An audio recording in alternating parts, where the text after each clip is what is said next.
تو وہ جب کوالٹیز ہوں گی تو پھر جب معاملات ہوں گے اس میں بھی مرد کو پتا ہوگا کہ اس کی کیا رسپانسبلٹی ہے اور خواتین بھی اپنی ذمہ داری کے مطابق چلیں گی۔ پس جب وہاں پہنچے تو اس بابرکت زمین کے میدان کے دائیں کنارے کے درخت میں سے آواز دیے گئے کہ اے موسیٰ، یا موسیٰ انی انا اللہ رب العالمین، یقیناً میں ہی اللہ ہوں سارے جہان والوں کا پروردگار۔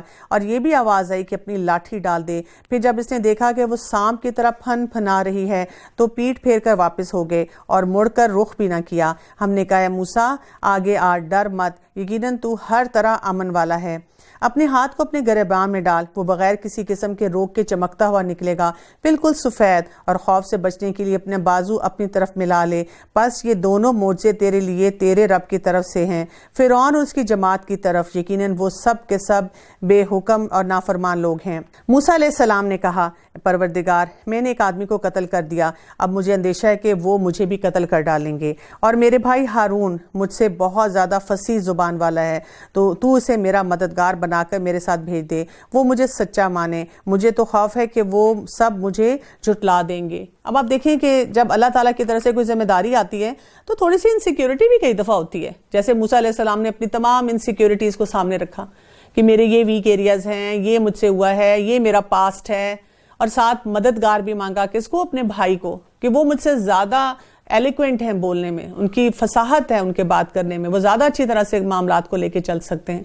لیکن اس کے ساتھ ساتھ یہ یاد رکھنا ہے کہ اللہ سبحانہ و تعالیٰ کو ہماری کمی کوتاہی بھی پتہ ہوتی ہے، ہماری شارٹ کمنگز بھی پتہ ہوتی ہیں، ہمارا پاس بھی پتہ ہوتا ہے، لیکن یہ اللہ کی چوائس ہے نا، اللہ تعالیٰ کس کو چنتا ہے۔ جیسے کئی دفعہ آپ کو موقع مل رہا ہوتا ہے قرآن کو پڑھنے کا، نماز پڑھنے کا، دین کو سمجھنا کا، دین کے مطابق اپنی زندگی گزارنے کا، لیکن ہم اپنے نا پاسٹ کو لے کر بیٹھے رہتے ہیں کہ ہائے میں نے تو پہلے یہ کیا تھا، نہیں میں تو بہت گناہ گار ہوں، میں تو نہیں یہ کام کر سکتا۔ وہاں پہ یہ سوچنا چاہیے جو موقع بھی مجھے اللہ تعالیٰ دیں اس کو میں استعمال کروں۔ اللہ تعالیٰ نے فرمایا کہ ہم تیرے بھائی کے ساتھ تیرا بازو مضبوط کر دیں گے اور تم دونوں کو غلبہ دے دیں گے، اور فرعونی تم تک پہنچ ہی نہ سکیں گے، بسبب ہماری نشانیوں کے تم دونوں اور تمہاری تابعداری کرنے والے ہی غالب رہیں گے۔ پس جب ان کے پاس موسیٰ علیہ السلام ہمارے دیے ہوئے کھلے معجزے لے کر پہنچے تو وہ کہنے لگے یہ تو صرف گھڑا گھڑایا جادو ہے، ہم نے اپنے اگلے باپ داداؤں کے زمانے میں کبھی نہیں سنا تھا۔ موسیٰ علیہ السلام کہنے لگے کہ میرا رب تعالیٰ اسے خوب جانتا ہے جو اس کے پاس کی ہدایت لے کر آتا ہے اور جس کے لیے آخرت کا انجام اچھا ہوتا ہے، یقیناً بے انصافوں کا بھلا نہ ہوگا، انہ لا یفلح الظالمون۔ فرعون کہنے لگا اے درباریو، میں تو اپنے سوا کسی کو تمہارا معبود نہیں جانتا، اپنے آپ کو خدا کہتا تھا نا۔ سن اے حامان، تو میرے لیے مٹی کو آگ سے پکوا، پھر میرے لیے ایک محل تعمیر کر، اور تو میں موسیٰ کے معبود کو جھانک لوں، اسے میں جھوٹوں میں سے ہی گمان کر رہا ہوں۔ آج کے دور میں بھی لوگ کہتے ہیں کہ اچھا ہم تو مون پہ گئے، ہم تو فلاں فلائٹ پہ گئے، ہمیں تو کہیں بھی مسلمانوں کا خدا نہیں نظر آیا۔ نعوذ باللہ، اس قسم کے بہت ساری باتیں جو ہیں وہ لوگ کلیم کرتے ہیں، گیلیکسیز کے بارے میں پڑھتے ہوئے، سائنسز کے بارے میں پڑھتے ہوئے، اور اسی قسم کے ٹھٹھے جو تھے وہ فرعون نے کیے۔ اس نے اور اس کے لشکروں نے ناحق طریقے پر ملک میں تکبر کیا اور سمجھ لیا کہ وہ ہماری جانب لوٹائے ہی نہ جائیں گے۔ بالآخر ہم نے اس کے لشکروں کو پکڑ لیا اور دریا برد کر دیا۔ آپ دیکھ لیجئے کہ ان گناہ گاروں کا انجام کیسا ہوا، اور ہم نے انہیں ایسا امام بنا دیا کہ لوگوں کو جہنم کی طرف بلائیں اور روز قیامت مطلق مدد نہ کیے جائیں۔ کیسا امام بنایا؟ یعنی آپ دیکھیں یہاں سے پتہ چلتا ہے کہ لیڈرشپ جس کو آپ فالو کرتے ہیں بڑا سوچ سمجھ کے فالو کرنا چاہیے۔ کئی دفعہ ہم کسی انسان سے وقتی طور پہ اتنے امپریس ہو جاتے ہیں، ہم یہ دیکھتے ہی نہیں کہ وہ اللہ کے حکم کے مطابق معاملات بھی کر رہا ہے کہ نہیں کر رہا، اور ہمیں کوئی کہہ بھی دیتا ہے کہ بس آپ میرے جھنڈے کے نیچے آ جائیں اور میں نے آپ کو فارغ کر دینا ہے، پار کرا دینا ہے۔ کوئی کرائٹیریا ہی نہیں ہم نے رکھا ہوا ہوتا۔ تو ہر معاملے میں ہمارے پاس کرائٹیریا کیا ہونا چاہیے کہ یہ اللہ کے حکم کے مطابق چل رہے ہیں کہ نہیں۔ وہ والے جو طریقہ بتایا گیا ہے جنت میں انٹری کا، جیسے ہم کہیں ویزا لگواتے ہیں نا تو ہم ان کے پورا سسٹم دیکھتے ہیں کہ کس بنیاد پہ یہ ویزا مل رہا ہے، تو ہمارے پاس بھی کوئی سسٹم، کوئی ویزا کا کوئی ہے طریقہ، پتہ ہے ہمیں کہ جنت کی انٹری، آخرت کی نجات کن باتوں پہ منحصر ہے، اور ہم نے اسے دنیا میں بھی اور اس کے پیچھے اپنی لعنت لگا دی، اور قیامت کے دن بھی وہ بدحال لوگوں میں سے ہوں گے۔ اور ان اگلے زمانے والوں کو ہلاک کرنے کے بعد ہم نے موسیٰ علیہ السلام کو ایسی کتاب عطا فرمائی جو لوگوں کے لیے دلیل اور ہدایت اور رحمت ہو گئی ہے تاکہ وہ نصیحت حاصل کر لیں۔ بہت خوبصورت بات کی یہ ہے کہ یہ کتاب کیا ہے؟ وَلَقَدْ آتَيْنَا مُوسَى الْكِتَابَ مِن بَعْدِ مَا أَهْلَكْنَا الْقُرُونَ ما اہلکنا القرون الاولی بصائر للناس وہدی ورحمۃ لعلہم یتذکرون، کہ وہ جو کتاب تھی کس لیے تھی؟ ہدایت کے لیے اور رحمت کے لیے۔ تو جو الہامی پیغامات ہوتے ہیں نا، ان کو ہمیں اپنی زندگی میں بہت سیریسلی لینا ہوتا ہے، کیونکہ وہ ہماری دنیا اور آخرت کی بہتری کے لیے ہوتے ہیں۔ اور طور کے مغربی جانب جبکہ ہم نے موسیٰ علیہ السلام کو حکم احکام کی وحی پہنچائی تھی، نہ تو موجود تھا اور نہ تو دیکھنے والوں میں سے تھا، لیکن ہم نے بہت سی نسلیں پیدا کی جن پر لمبی مدتیں گزر گئیں، اور نہ تو مدین کے رہنے والوں میں سے تھا کہ ان کے سامنے ہماری آیتوں کی تلاوت کرتا، بلکہ ہم ہی رسولوں کے بھیجنے والے ہیں، اور نہ تو طور کی طرف تھا جبکہ ہم نے آواز دی، بلکہ یہ تیرے پروردگار کی طرف سے ایک رحمت ہے، اس لیے کہ تو ان لوگوں کو ہوشیار کر دے جن کے پاس تجھ سے پہلے کوئی ڈرانے والا نہیں پہنچا، کیا عجب کہ وہ نصیحت حاصل کر لیں۔ اور اگر یہ بات نہ ہوتی کہ انہیں ان کے اپنے ہاتھوں آگے بھیجے ہوئے اعمال کی وجہ سے کوئی مصیبت پہنچتی تو یہ کہہ اٹھتے کہ اے ہمارے رب، تو نے ہماری طرف کوئی رسول کیوں نہ بھیجا کہ ہم تیری آیتوں کی تابعداری کرتے اور ایمان والوں سے ہی ہو جاتے۔ اب دیکھیں، جب مصیبت پہنچتی ہے تو پھر انسان کو سارا یاد آ جاتا ہے، کہاں درس ہو رہا ہے، کہاں کلاس ہو رہی ہے، کہاں وظیفہ، کون سی دعا، کیا پڑھنا چاہیے، نماز بتا دیں اور کوئی چیز بھی بتا دیں، تب ہمیں جو ہے وہ احساس ہونا شروع ہو جاتا ہے۔ پھر جب ان کے پاس ہماری طرف سے حق آ پہنچا تو کہتے ہیں کہ یہ وہ کیوں نہیں دیا گیا جیسے دیے گئے تھے موسیٰ علیہ السلام۔ اچھا، تو کیا موسیٰ کو جو کچھ دیا گیا تھا اس کے ساتھ لوگوں نے کفر نہیں کیا تھا؟ صاف کہا تھا کہ یہ دونوں جادوگر ہیں جو ایک دوسرے کے مددگار ہیں، اور ہم تو ان سب کے منکر ہیں۔ جیسے لوگ کئی دفعہ ایسی بات کرتے ہیں نا کہ اگر ہم اس زمانے میں پیدا ہوتے نا جب رسول اللہ صلی اللہ علیہ وسلم تھے تو ہماری زندگی کتنی آسان ہوتی۔ تو میں لوگوں کو کہتی ہوں کہ دیکھیں، رسول اللہ صلی اللہ علیہ وسلم کے زمانے میں مشرک بھی تھے، کافر بھی تھے، منافق بھی تھے، یعنی جو ایمان کا ٹیسٹ ہے نا وہ ہر دور میں ہے، ہر دور میں لوگ ہیں، ان کے سامنے ہوتے ہوئے بھی لوگوں نے غلط کام کیے ہیں۔ کہہ دے کہ اگر سچے ہو تو تم بھی اللہ کے پاس سے کوئی ایسی کتاب لے آؤ جو ان دونوں سے زیادہ ہدایت والی ہو، میں اسی کی پیروی کروں گا۔ پھر اگر یہ تیری نہ مانے تو تو یقین کر لے کہ یہ صرف اپنی خواہشات کی پیروی کر رہے ہیں، اور ان میں سے بڑھ کر بہکانے والا کون ہے جو اپنی خواہشوں کے پیچھے پڑا ہوا ہے اور بغیر اللہ کی رہنمائی کے۔ ان اللہ لا یہدی القوم الظالمین، بے شک اللہ تعالیٰ ظالم لوگوں کو ہدایت نہیں دیتا۔ اور ہم برابر پے در پہ لوگوں کے لیے اپنے کلام بھیجتے رہے تاکہ وہ نصیحت حاصل کریں، یعنی بہت سے one after the other messages آتے رہے اللہ تعالیٰ کی طرف سے، جیسے ہماری زندگی میں بھی ون آفٹر دی ادر اس طرح کی جو اپرچونٹیز ہیں وہ آتی رہتی ہیں، ہمیں مواقع ملتے رہتے ہیں کہ ہم آپشن لے لیں کہ اچھا ہم قرآن کو پڑھنے اور سمجھنے کی کوشش کریں۔ جس کو ہم نے اس سے پہلے کتاب عنایت فرمائی تو وہ اس پر بھی ایمان رکھتے ہیں۔ اب یہاں پہ آپ دیکھیں کہ پہلوں کی بات کی جا رہی ہے۔ ابو ہریرہ رضی اللہ عنہ سے روایت ہے کہ اللہ کے رسول صلی اللہ علیہ وسلم نے فرمایا، اس ذات کی قسم جس کے ہاتھ میں محمد صلی اللہ علیہ وسلم کی جان ہے، اس امت میں سے جو یہودی یا عیسائی میرے بارے میں سن لے اور پھر وہ مجھ پر ایمان لائے بغیر مر جائے تو وہ جہنم میں جائے گا۔ تو یہاں پر اس لیے بہت زیادہ ضروری ہے کہ ہم اس حقیقت کو سمجھیں کہ یہ جو اللہ تعالیٰ کی طرف سے الہامی پیغامات آئے ہیں یہ کڑی ہے، یعنی یہ بالکل اسی طرح سے ہے کہ جیسے ایک انسان اسکول کالج میں پڑھتا ہے تو کلاس 1 پھر کلاس 2 پھر کلاس 3 اور آگے بڑھتا چلا جاتا ہے۔ آپ یہ نہیں کر سکتے ایک لائن کو سکپ کر دیں، چھوڑ دیں اور ایک دم سے جمپ لگا کے کسی اور جگہ جانا چاہیں۔ آپ کو اس سسٹم کو آہستہ آہستہ سمجھ کے آگے بڑھنا ہوگا، اور یہ بھی نہیں کوئی کر سکتا کہ وہ کہے کہ نہیں میں نے تو اب کلاس 2 میں ہی بیٹھے رہنا، میں نے تو آگے نہیں جانا کیونکہ بس مجھے کلاس 2 میں ہی آیا تھا اور بس یہی مجھے کلاس پسند ہے۔ ہم ایسے معاملات میں تو آگے بڑھتے ہیں۔ تو ادیان کے معاملے میں بھی ہمیں یہ بات یاد رکھنے کی ضرورت ہے کہ اللہ تعالیٰ نے ہر وقت کے لیے اس کے موقع کی مناسبت سے رسولوں کو بھیجا، انبیاء کو بھیجا، الہامی پیغامات بھیجے، اور آخرت میں کیا کیا، اس کو سیل کس سے کر دیا؟ خاتم النبیین رسول اللہ صلی اللہ علیہ وسلم کو بھیجا اور بتا دیا کہ اب یہ آخری پیغام ہے، اب جو بھی ABCD جس مرضی تھاٹ پروسیس کا تھا اب ان سب کو جمع اس پہ ہو جانا ہے، اور اس میں کوئی ہمارا مقابلہ نہیں ہے کسی کے ساتھ، بلکہ آپ دیکھیں وہ لوگ جو مختلف ادیان میں تھے اگر وہ دین اسلام میں آتے ہیں تو ان کو تو دوہرا اجر ملتا ہے، ان کی تو وہ والی نیکیاں بھی جو ہیں وہ پریزرو ہو جاتی ہیں۔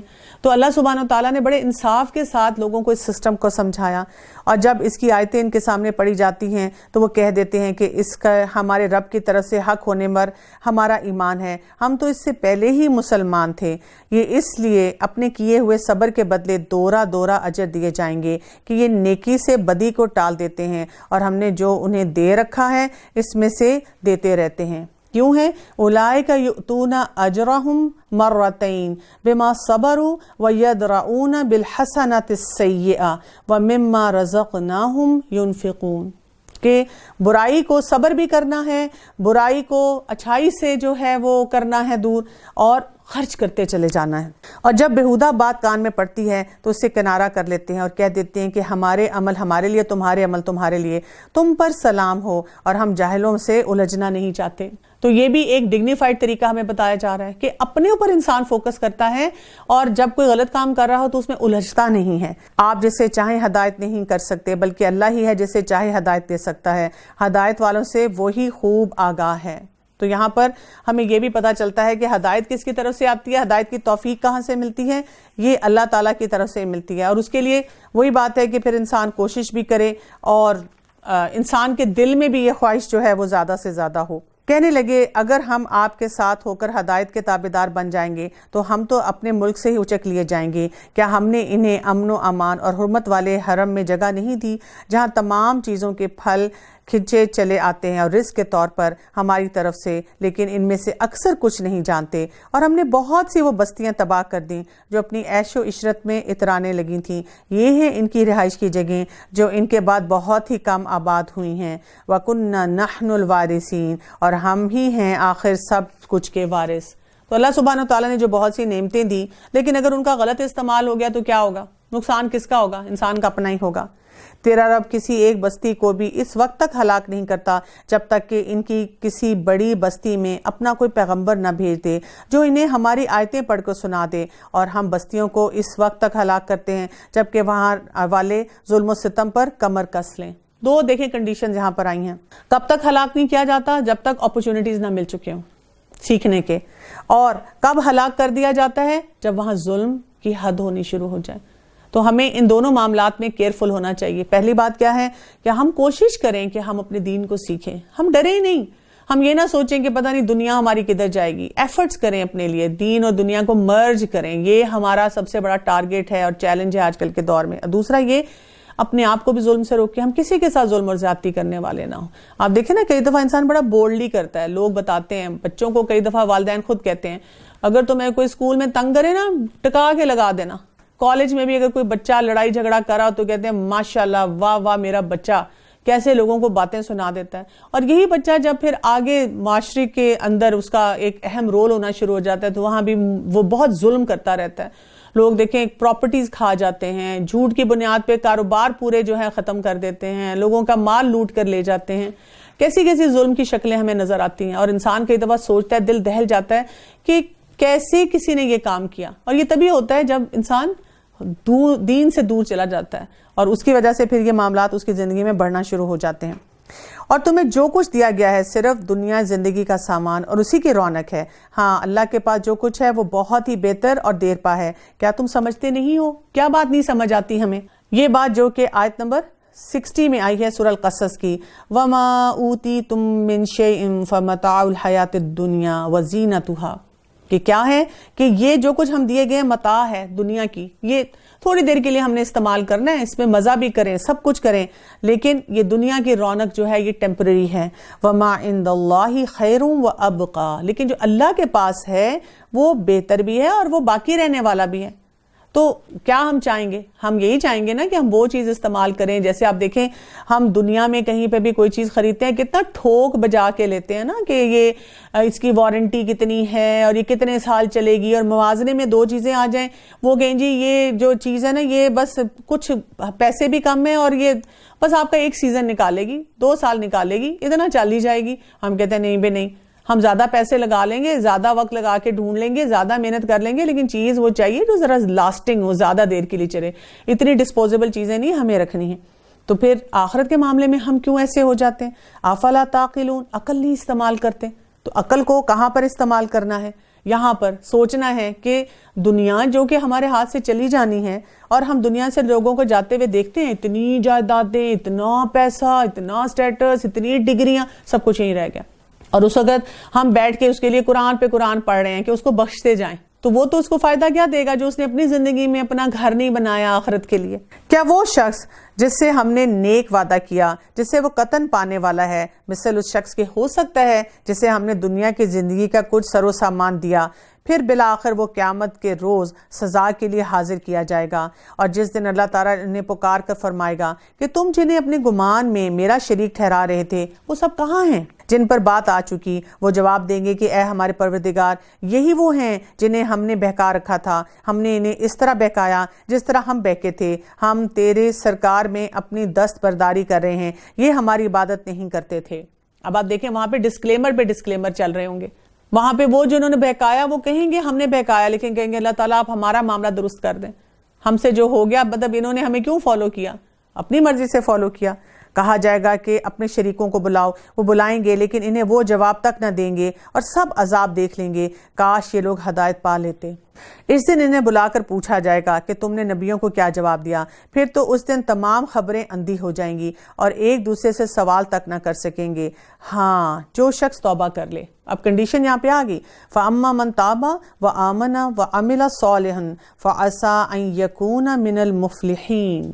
اب کیا بات ہے جو توبہ کر لے؟ توبہ کہاں ہے؟ آخرت میں جا کے جب سب کچھ ہمارے سامنے آ جائے گا؟ نہیں، کیونکہ یہاں پہ بات ہو رہی ہے پھر کیا کرے؟ ایمان لائے اور عمل صالح کرے۔ تو عمل صالح تو ہمیں اس دنیا میں کرنا ہے، یعنی جس شخص کو احساس ہو جائے قرآن پڑھ کے، حدیث پڑھ کے، زندگی کے بہت سے معاملات کو دیکھ کر، عقل استعمال کر کے کہ جو میں کر رہا ہوں وہ درست نہیں ہے، مجھے اپنے لائف سٹائل کو چینج کرنا پڑے گا، بدلنا پڑے گا، اس کے بغیر میری زندگی بہتر نہیں ہونے والی، تو پھر کیا ہے؟ جو نیک کام کرے یقین ہے کہ وہ نجات پانے والوں میں سے ہو جائے گا۔ ایسا شخص جو ہے وہ فلاح پا جائے گا، ایسا شخص جو ہے اس کی زندگی بہتر ہونی شروع ہو جائے گی۔ اور آپ کا رب جو چاہتا ہے پیدا کرتا ہے، اور جسے چاہتا ہے چن کر مختار کر لیتا ہے۔ وَرَبُّكَ يَخْلُقُ مَا يَشَاءُ وَيَخْتَارُ مَا كَانَ لَهُمُ الْخِيَارُ سبحان اللہ وتعالی عما یشرکون۔ اور جسے چاہتا ہے چن کر مختار کر لیتا ہے، اور ان میں سے کسی کو کوئی اختیار نہیں، اللہ ہی کے لیے پاکی ہے، وہ بلند تر ہے ہر اس چیز سے کہ لوگ شریک کرتے ہیں۔ ان کے سینے جو کچھ چھپاتے ہیں اور جو کچھ ظاہر کرتے ہیں آپ کا رب سب کچھ جانتا ہے۔ وہی اللہ ہے، اس کے سوا کوئی لائق عبادت نہیں۔ دنیا اور آخرت میں اسی کی تعریف ہے اور اسی کے لیے فرما روائی ہے، اور اسی کی طرف تم سب پھیرے جاؤ گے، اسی کی طرف ہم نے واپس لوٹنا ہے۔ کہہ دیجئے کہ دیکھو تو صحیح، اگر اللہ تعالیٰ تم پر رات ہی رات قیامت تک برابر کر دے تو سوائے اللہ کے کون معبود ہے جو تمہارے پاس دن کی روشنی لائے؟ کیا تم سنتے نہیں ہو؟ افلا تسمعون؟ سننے کی بات ہو رہی ہے نا، یہ نہیں کہا گیا کہ ہم گھر میں خود ہی بیٹھ کے پڑھ لیں گے اور ہمیں کیا ضرورت ہے کسی کلاس میں جانے کی، ہم تو آئی ایم گڈ انف، مجھے تو بہت عقل اللہ نے دی ہے، میں عقل کو خود ہی استعمال کروں گی، میں خود سمجھ لوں گی۔ لیکن یہاں سننے کے لیے کہا گیا ہے۔ آپ دیکھیں گے کہ قرآن پاک میں بہت سے مقامات پہ ہمیں یہی پتہ چلتا ہے کہ سنیں، کیونکہ آپ دیکھیں ایک چیز آپ خود پڑھتے ہیں اور ایک چیز آپ کسی استاد سے سنتے ہیں۔ جب سنتے ہیں تو آپ کو کئی باتیں جو ہیں وہ آشکار ہوتی ہیں، آپ کہتے ہیں ہاں اس آیت پہ تو میں نے اس طرح غور ہی نہیں کیا تھا، یہ اینگل تو میں نے سمجھا ہی نہیں تھا۔ تو سننے کی ایک اپنی کیفیت ہوتی ہے۔ پوچھئے کہ یہ بھی بتا دو کہ اگر اللہ تعالیٰ تم پر ہمیشہ قیامت تک دن ہی دن رکھے تو بھی سوائے اللہ کے کوئی معبود ہے جو تمہارے پاس رات لے آئے جس میں تم آرام حاصل کر سکو؟ کیا تم دیکھتے نہیں ہو؟ افلا تبصرون؟ کیسے سوال اٹھائے جا رہے ہیں سننے کے، دیکھنے کے۔ اور آپ دیکھیں یہاں پہ ہماری ہیلپ لیسنس بھی سمجھ آتی ہے نا، ہم جو بڑے بڑے کلیم کرتے ہیں، بڑی بڑی باتیں کرتے ہیں، میں تو یہ کروں، ہاؤ ڈیئر سم ون سے دس ٹو می، ہمت کیسی ہے کسی کی یہ بات کرنے کی؟ تو اللہ تعالیٰ کہہ رہے ہیں چھوٹی چھوٹی لاجیکل باتیں ہیں، دن کو بڑھا سکتے ہو، 2 دن پہ ایکسپینڈ کر سکتے ہو، ایسا کر سکتے ہو کہ رات آئے تو وہ جائے نہ، نہیں کر سکتے۔ ہم میں سے کوئی شخص جو بہت طاقتور بھی ہے وہ ایسا کلیم نہیں کر سکتا۔ اسی نے تو تمہارے لیے اپنے فضل و کرم سے دن رات مقرر کر دیے ہیں کہ تم رات میں آرام کرو اور دن میں بھی اس کی بھیجی ہوئی روزی تلاش کرو، یہ اس لیے کہ تم شکر ادا کرو۔ اب ہم کیسے شکر ادا کریں گے؟ ہم نے تو پورے سائیکل کو بدلا ہوا ہے، ہر دن کے لیے، ہر سوسائٹی کے لیے بدلا ہوا ہے۔ اور جس دن انہیں پکار کر اللہ تعالیٰ فرمائے گا کہ جنہیں تم میرے شریک خیال کرتے ہو وہ کہاں ہیں، اور ہم ہر امت میں سے ایک گواہ الگ کر لیں گے کہ اپنی دلیلیں پیش کرو، بس اس وقت جان لیں گے کہ حق اللہ تعالیٰ کی طرف سے ہے اور جو کچھ بہتان وہ جوڑتے تھے سب ان کے پاس سے کھو گیا۔ قارون تھا قوم موسیٰ سے، لیکن ان پر ظلم کرنے لگا اور ہم نے اس سے اس قدر خزانے دے رکھے تھے کہ کئی طاقتور لوگ یہ بمشکل اس کی کنجیاں اٹھا سکتے تھے۔ ایک بار اس کی قوم نے کہا کہ اترا مت، اللہ تعالیٰ اترانے والوں سے محبت نہیں رکھتا۔ اب یہاں پر بات شروع ہوگی قارون کی یعنی اتنا کچھ ہمیں بتانے کے بعد اب ایک کیریکٹر سامنے آ رہا ہے. قارون کون تھا؟ قارون بیسیکلی ہم دیکھتے ہیں کہ تورات کا ماہر اور حافظ تھا، اور بیسیکلی وہ معاشی علم کا بھی ماہر تھا. اب یہ جو تھا یہ بنی اسرائیل میں سے تھا، لیکن اس میں کیا تھا، کیونکہ وہ وہاں کا سمجھے ایک ایلیٹ اس میں طبقے میں سے تھا، زیادہ جسے کہتے ہیں کریم میں سے تھا، اور اس کو بہت کچھ آتا تھا. لیکن ہم دیکھتے ہیں کہ ہمارے معاشرے میں اس طرح کے جو افراد ہیں وہ ہمیں بتاتے ہیں کہ کیسی کیسی مشکلات وہ اس معاشرے کے لیے پیدا کرتے ہیں. کیونکہ جب آپ وہاں پر آؤٹ سٹینڈ کر رہے ہوتے ہیں تو کچھ ایسے لوگ جو کہ حکمران ہوتے ہیں، یا یہ کہ وہ چاہ رہے ہوتے ہیں کہ سب کو اپنے کنٹرول میں رکھیں، تو وہ قوم کے ایسے ہی گھٹیا اور جو ایسے لوگ ہوتے ہیں جن کے اندر غیرت نہیں ہوتی، ان کو غداری کے لیے ابھارنا شروع کرتے ہیں اور ان کو اپنے ساتھ ملا لیتے ہیں. تو ان کے پاس قابلیت بہت زیادہ تھی، لیکن یہ اپنی قوم کو سپورٹ کرنے کی بجائے، اللہ کے راستے پہ چلنے کی بجائے، انہوں نے کیا کام کرنا شروع کیا ہوا تھا کہ وہ وہاں پر اپنے وہ جو تھا اپنی ساری لائلٹی جو تھا وہ فرعون کے ساتھ شو کرتا تھا. اسی لیے کہا گیا نا ان اللہ لا يحب الفریحین، کہ وہ جو جس بات پہ اتراتا تھا اللہ تعالیٰ نے اس چیز کو پسند نہیں کیا. وہ ہر بات پہ سمجھتا تھا کہ مجھے یہ ٹائٹل ملا ہے اور مجھے یہ آنر ملا ہے، اور میں وہاں پر ان کی منسٹریز میں یا جو بھی ان کے سارے معاملات ہیں ان میں ساتھ ساتھ ہوتا ہوں. اور پھر آپ دیکھیں کہ دولت اس کو اللہ نے کتنی دی تھی. یعنی آپ اپنی دولت کے بارے میں سوچیں کہ آپ کے لاکر میں کتنا پیسہ ہے، یا گھر میں آپ نے کیا کچھ رکھا ہوا ہے، کتنی آپ کے پاس ساری جو بھی آپ کی پرسنل چیزیں ہیں، دولت ہے، جیولری ہے، اور ایک چابی ہوتی ہے، دو چابیاں ہوتی ہیں. اور یہاں کیا تھا کہ کنجیاں کتنی زیادہ تھیں، کہ کتنے جو ہوتے تھے کیمل لوڈز ہوتے تھے، وہ کنجیاں اٹھا اٹھا کے پھرا کرتے تھے. اور جو کچھ تجھے اللہ تعالیٰ نے دے رکھا ہے اس میں سے آخرت کے گھر کی تلاش بھی رکھ،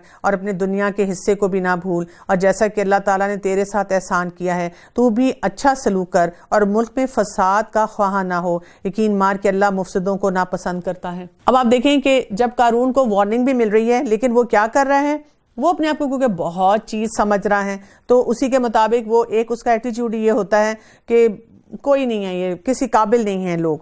بس قارون پوری آرائش کے ساتھ اپنی قوم کے مجمع میں نکلا تو دنیا کی زندگی کے متوالے کہنے لگے کاش کہ ہمیں بھی کسی طرح وہ مل جاتا جو قارون کو دیا گیا ہے، یہ تو بڑا ہی قسمت کا دھنی ہے. اب آپ دیکھیں جو لوگ مٹیریلسٹک سوچ والے ہوتے ہیں وہ ایسے ہی دیکھتے ہیں نا، کسی کی گاڑی دیکھی، کسی کا سٹیٹس دیکھا، وہ یہ نہیں دیکھتے کہ اللہ کی کتنی بات مانتا ہے، وہ کہتے ہیں کتنا لکی ہے. بلکہ کئی دفعہ اپنے بچوں کے لیے بھی ایسی چیزوں کو ڈریم کرنا شروع کر دیتے ہیں کہ ہائے میرا بچہ بھی ایسی سٹیٹس پہ پہنچ جائے، پیسہ مل جائے اس کو، کام جو مرضی کر رہا ہو، اس سے فرق نہیں پڑتا. اس وقت آپ دیکھیں سوشل میڈیا میں ایسے بہت سے پلیٹ فارم ہیں جس پہ ہمارے ینگسٹرز بہت پیسہ کما رہے ہیں، اور ماں باپ اتنے خوش ہیں، اتنی خوشی خوشی بتاتے ہیں میرے بچے نے اتنا کمایا، میرے بچے نے اتنا کمایا. لیکن آپ نے کبھی یہ سوچا ہے کہ وہ جو کما رہے ہیں اس میں حلال حرام کی کیا تفریق ہے، یا یہ کہ اس میں وہ اللہ کو راضی کرنے والے کام کر رہے ہیں، یا اپنی ذات کوئی اچھال اچھال کے. وہی بات ہے، یہ فساد والی شکل بھی اور اترانے والی شکل تو نہیں موجود. ذی علم انہیں سمجھنے لگے کہ افسوس، بہتر چیز تو وہ ہے جو بطور ثواب انہیں ملے گی جو اللہ پر ایمان لائیں اور جو نیک اعمال کریں. یہ باتیں انہی کے دل میں ڈالی جاتی ہیں جو صبر اور سہارے والے ہوتے ہیں. اب آپ دیکھیں کہ یہاں پر جو علم والے ہیں کہا گیا وقال الذین اوتوا العلم ویلکم ثواب اللہ خیر لمن آمن وعمل صالحا ولا یلقاها الا الصابرون. کہ کس کے دل میں یہ بات ڈالی جاتی ہے؟ جو صبر کرنے والے ہیں. ایموشنل نہیں ہو جاتے فوراً کسی کی چیز کو دیکھ کر کہ اپنے گھر والوں کو آ کے کہا، یعنی بیوی نے کہیں دیکھا شوہر کو کہا، انہوں نے گاڑی بھی لے لی، وہ سیریں بھی کر رہے ہیں، وہ اتنے مزے کر رہے ہیں، ہم کہیں آتے جاتے نہیں. علم والا انسان سوچے گا جو میری قسمت میں مجھے ملے گا. علم والا یہ سوچے گا ہمارے جو بھی وسائل ہیں ہم اس میں بہتری بھی لا سکتے ہیں، لیکن وہ طریقہ حلال ہونا چاہیے. وہ یہ بھی سوچے گا کہ کہیں ہم فساد کی شکل میں نہ جائیں، کہیں ہم اترا نہ رہے ہوں. یعنی اس کے پاس ایک لمبی چیک لسٹ ہوگی جس کی بنیاد پہ وہ فیصلے کرے گا. آخرکار ہم نے اسے اس کے محل سمیت زمین میں دھنسا دیا، اور اللہ کے سوا کوئی جماعت اس کی مدد کے لیے تیار نہ ہوئی، اور نہ وہ خود اپنے بچانے والوں میں سے ہو سکا.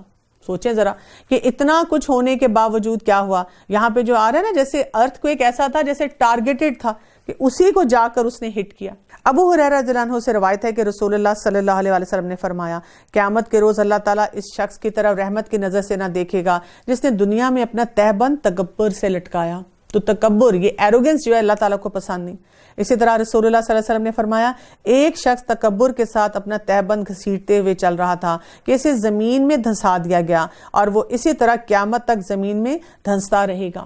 آپ دیکھیں نا جیسے لوگ کئی دفعہ ایسا لباس بناتے ہیں جس کی لمبی لمبی ٹیلز ہوتی ہیں، اتنا پیسہ اس پہ لگایا جاتا ہے اور اس کو کیری کرنے میں، اور اس میں کیا ہے، اس میں باقاعدہ بات کی جاتی ہے کہ ایسے ایڈریس ہے اور اتنا اس میں کپڑا استعمال ہوا اور اتنا لگا، اور وہ شخص بھی بڑے بوسفل طریقے سے اس کو لے کے پھرتا ہے۔ تو اللہ تعالیٰ کو یہ چیز جو ہے وہ پسند نہیں ہے، اور جو لوگ کل اس کے مرتبے پر پہنچنے کی آرزو مندیاں کر رہے تھے وہ آج کہنے لگے کہ کیا تم نہیں دیکھتے کہ اللہ تعالیٰ ہی اپنے بندوں میں سے جس کے لیے چاہے روزی کشادہ کرتا ہے اور تنگ بھی، اور اگر اللہ تعالیٰ ہم پر فضل نہ کرتا تو ہمیں بھی دھنسا دیتا، کیا دیکھتے نہیں ہو کہ ناشکری کو کبھی کامیابی حاصل نہیں ہوتی۔ اب وہی لوگ جو اس کو اپریشیٹ کر رہے تھے اب انہوں نے کہا شکر ہے ہم تو بچ گئے، ہم نے یہ والا کام نہیں کیا۔ آخرت کا بھلا گھر ہی ہم انہی کے لیے مقرر کر رہے ہیں جو زمین میں اونچائی بڑائی اور فخر نہیں کرتے۔ کیا باتیں یہاں پہ بتائی جا رہی ہیں کہ وہ کیا نہیں کرتے؟